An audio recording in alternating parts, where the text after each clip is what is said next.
So, hi po mga ka-Diyosa, good morning. So, ayan, nandito tayo sa tapat ng shop and meron ako nakitang question dito. Sasagutin natin siya. Ang sabi ng ating ka-Diyosa ay, hi po, Miss RC Diyosa, ask ko lang po if need po ba set talaga ang gamitin. 1 month user na po, naglighten na po mga pimple marks ko.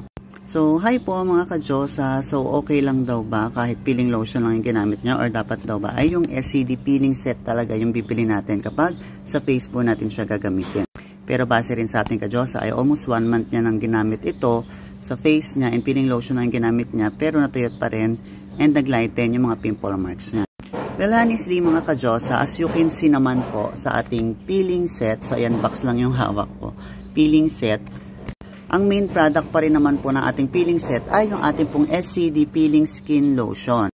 It's just that kapag first time user ka kasi, once na gumamit ka talaga ng mga rejuvenating product na katulad po ni SCD Peeling Skin Lotion ay very important po na nagsa-sunblock po tayo. So, kapag set po yung binili natin ay meron na po siyang kasamang sunblock. Ayan po si Sunblock Cream Tint.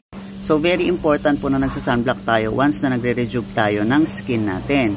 Ngayon po, sa mga first time user kasi most of them are asking, lalo na dun sa aking YouTube channel, marami nagko-comment doon na, ma'am, nakabili na po ako ng peeling lotion, ano pong sunblock yung pwede naming gamitin? Ma'am, nakabili na ako ng peeling lotion. Anong sabon po ba yung pwede naming ipanghilamos dito? Para po maiwasan natin yung mga ganong curiosity ng tao, yung peeling set po yung bilhin ninyo kasi itong tatlo po na nasa set ay perfect combination na po and kumpleto po siya.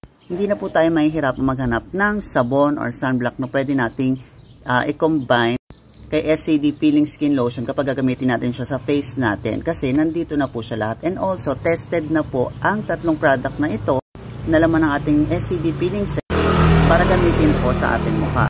At kung naaalala nyo po kung ano po yung claims ng ating peeling lotion or ng ating SCD Peeling Set, ito po yung advisable sa pampalight natin ng melasma, pecas, yung may mga itim-itim or dark brown sa paligid ng mukha. Rejuvenating product din siya at the same time, whitening, anti-aging, and then nakakales din siya ng mga wrinkles kasi nga rejuvenating set siya.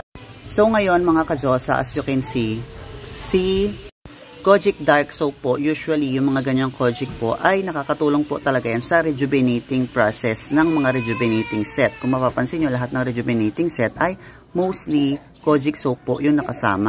Kasi nga po, si Kojic Soap po ay meron po siyang active ingredients for skin rejuvenation. So meaning to say, kung gumagamit ka ng SCD Peeling Skin Lotion plus gagamit ka pa ng Kojic Dark Soap, mas mapupuli experience natin yung best result ng exfoliating sa ating skin. Ngayon naman po, si Sunblock Cream Tint naman, since ang claim po ni SCD Peeling Set and ni SCD Peeling Skin Lotion is yung i-reduce and i-lighten niya yung ating pecas and melasma. Ang advisable pong sunblock sa merong mga pecas and melasma ay yung mga tinted sunscreen. And that is good kasi si SCD Sunblock Cream Tint po ay tinted sunscreen na.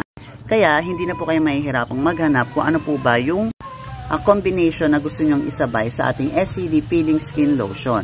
And meaning to say mga ka-Diyosa, itong tatlong product na to ay tested na for a year na good combination at hindi po tayo makakaranas ng negative reaction sa skin natin. Kasi nga po, tested na siya for a year, before nyo pa siyang gamitin, ay nagamit na po ito ng maraming tao.